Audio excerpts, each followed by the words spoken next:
So I gave a go at doing a large painting and filming myself in the process. It's a little rough around the edges because I just decided to do it on the spur of the moment and was kind of winging it. And I'm also in the process of learning this platform to edit my videos. So we'll see how it goes. So I have a little music playing in the background, and I fast-forwarded it because, not fast-forwarded it, sped it up because I didn't want you guys to get bored watching me do this. But it gives an insight of how I go about doing my large paintings, which is really the same process as I do with my smaller paintings. It's just a little bit of a different feel because it takes a lot longer, to cover your canvas. So right now I'm doing my transparent layer that I always start with. It has a little bit of medium in my paint so that it's kind of fluid and flowy, and I like to keep that kind of wet bit to work into. So I'm just going to cover it up, and I have a little bit of a larger brush. For those of you who follow me, I'm always kind of challenged to find myself a larger brush that I'm happy using, that feels the same as the small brushes that I love. And this isn't bad. I like it. It works. I really just use it in the part of blocking in what I'm doing. So I'm painting lemon slices, and so it's just the process of figuring out where things go on the canvas. I grid my canvas with a grid of 4 squares down, 4 across, and then I use an app called Grid Hashtag to grid the image that I have as my reference image on my iPad. So my iPad is to my right over on my drawing table, as well as my palette. I have yet to figure out how to film both things at the same time to be able to show you the process, but I'm hoping to make a video of my process for painting large one of these days. It's always a learning process, the learning of the doing of the art, the learning of the being able to share it, like creating videos, like doing all the different things. And I really do enjoy it and try not to get overwhelmed at how much there is to know and learn.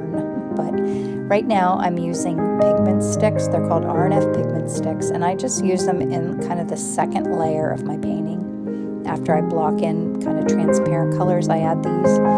So it's sort of makes my messy middle even messier, which I love the messy middle. I love to kind of make it spontaneous and fun, and then I'll go back in and kind of clean things up, tighten it up, add the final layer of opaque colors. But my goal is to let a lot of this messy, spontaneous part of the process show through in the end. I always feel like that's a little bit of the magic, and that's usually the brightest bits of color and the unexpected surprises that I love in a painting. So, and when I work on a painting, I kind of bring it up all at the same time. Like, I don't work on one area of a painting and finish it and then move on to another area. I like to work on the whole thing at one time so that I can see how different colors relate to each other and kind of see it all come together. So now it looks like I'm working on the shadow areas of that. Now I'm back to using the brush that my Rosemary and Company short eclipse flat that I love. I wish this brush came in a huge size. It doesn't, so I find myself always going back to it anyway, even though I'd love to be using something just like that, only really, really big for this part of the painting. So I have all my colors kind of mixed on my palette. When I do a small painting, I mix all of my colors in advance, but I have yet to, I don't even have a large enough palette to be able to do that for painting like this, because it's a different feel to paint big because you have to mix so much more color. And I still find myself getting precious with it, thinking, I don't want to waste paint, but really it's better if you mix all your colors in advance.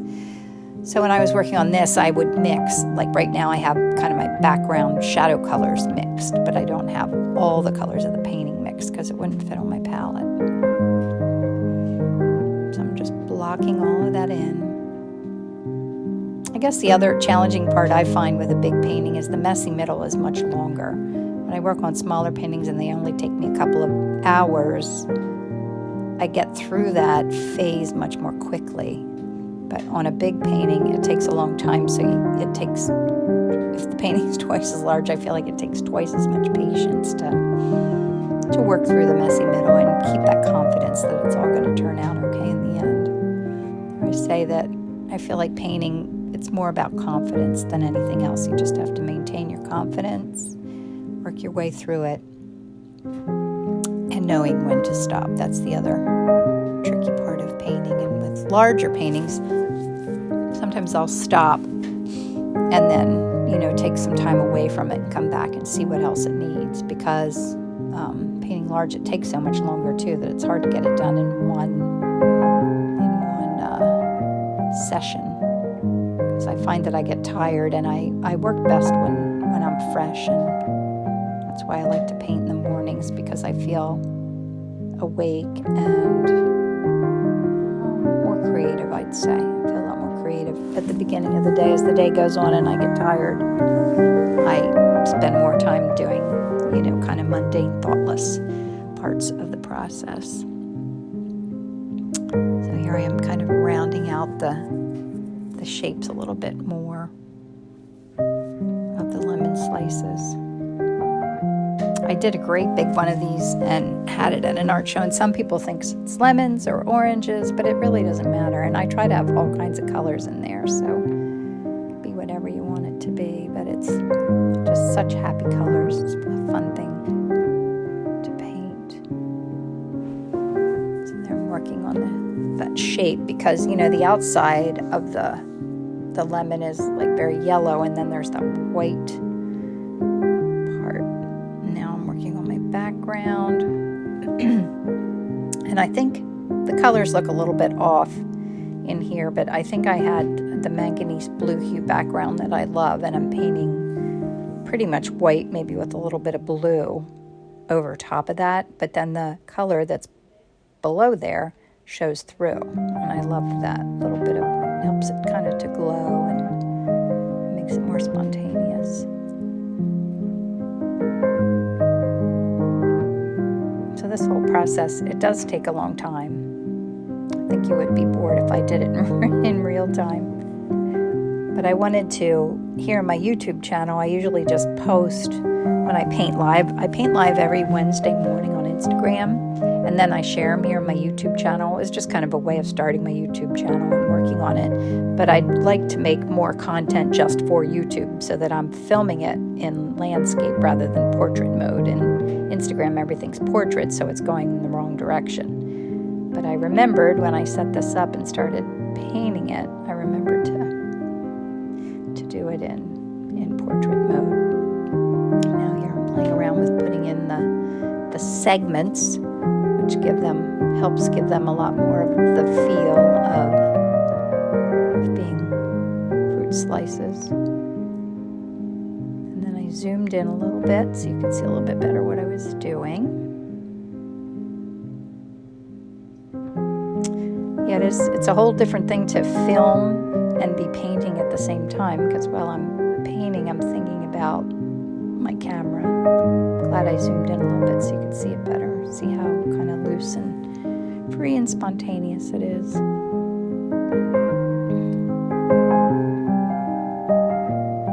And there's a couple spots like right there where the one lemon slice kind of overlapped the other one, so I want to keep that kind of a little bit of a shadow up there. That's what I was trying to maintain. So I try to keep it spontaneous and just let things happen and not get precious. Like if there's like little bits of color or something that I just love, I don't want it to completely go away, but it's always a little bit of a balance figuring that out. And it's also challenging to keep chatting away here. I don't even know what to talk about, but I do want to tell you about my process. And it's hard to know what I was thinking. I filmed this a couple of weeks ago. It took me a while to figure out how to edit all of it. But I'm getting better at it. I like how it's edited down and it's quick. Maybe it could be a little faster, but it's okay. You get the idea. Now I'm adding in a little bit more bright color there. I think I felt like it was getting all a little bit too bland. So at this point, I'm mixing up colors that are for the insides of the slices.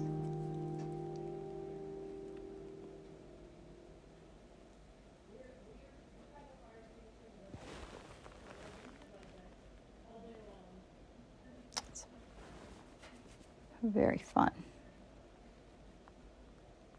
It is such a joy to me to be able to paint, and it's so fun to like start working on something and seeing it all come into being, something that never existed before. Like sometimes people talk about being afraid of the white canvas, and I love having a big white canvas waiting for me.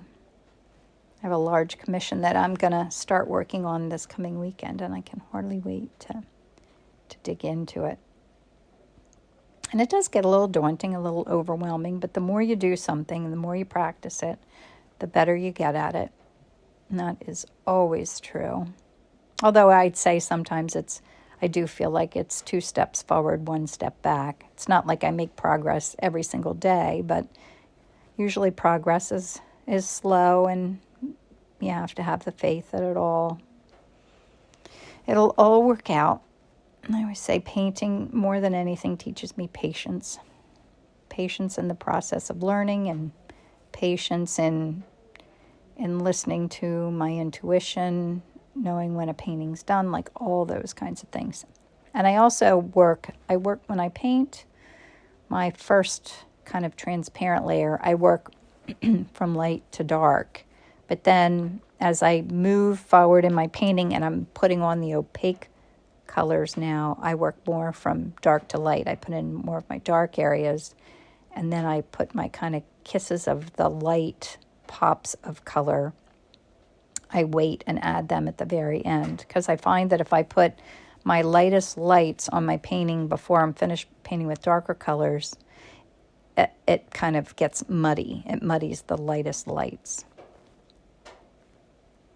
That is starting to come together a little bit. It always feels better when it starts to look like what it's supposed to. Keeping it spontaneous, still adding my brighter kind of orange colors. And you'll see when I'm finished, like I don't literally paint every single little segment of the lemons. I just suggest. You always want to, or I always try to.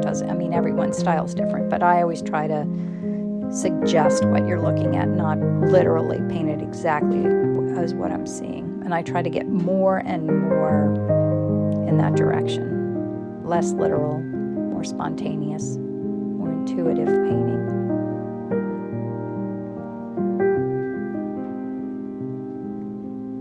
So I should really try this. That brush that I used in my first layer, I should go back in and try and do a painting like this and use that larger brush for the entire process. Maybe I'll do that.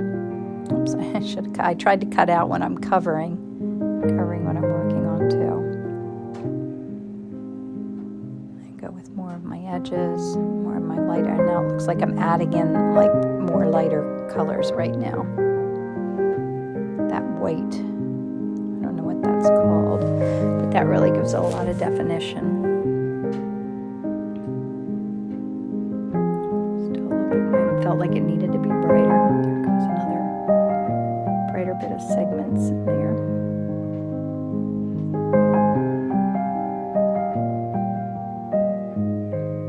I love bright colors. They're just so happy.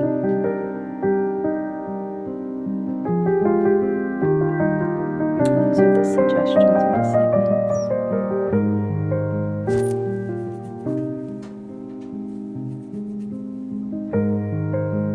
Even lighter. So those top 3 slices kind of overlap the second 3. Oh, you can see where that does, because I'm trying to create that shadow, so it gives it that helps give it depth.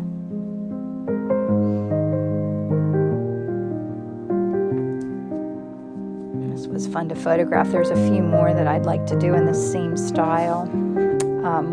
I want to photograph cherries. I already bought the cherries. I haven't tried doing that yet. And what else? Maybe figs too would be really fun to paint. And I have painted avocados. I love that too.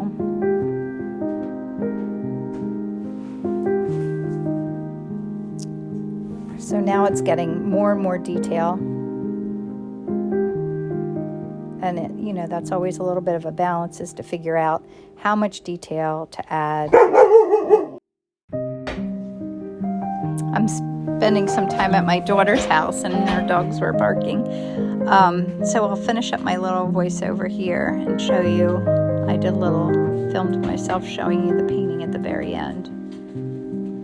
So you'll have to leave a note in the comments and let me know if you like this format of me painting this way. It is harder to see when the painting's further away, but it is nice to see the process of painting large and seeing it all come together. I'm still adding details. Pulling it in, and I did paint this all in one sitting.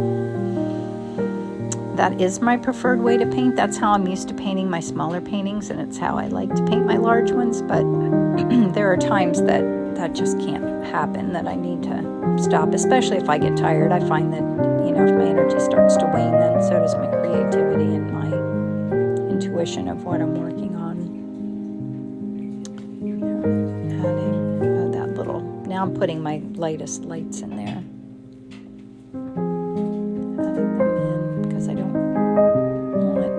But see how as I put a lighter color over top, it brings the color that's underneath. You see that coming through also. Trying to keep it bright and spontaneous. And there are bits of the pigment stick still showing in there. There's lighter lights. And just some details of edges. Last little lightest bits.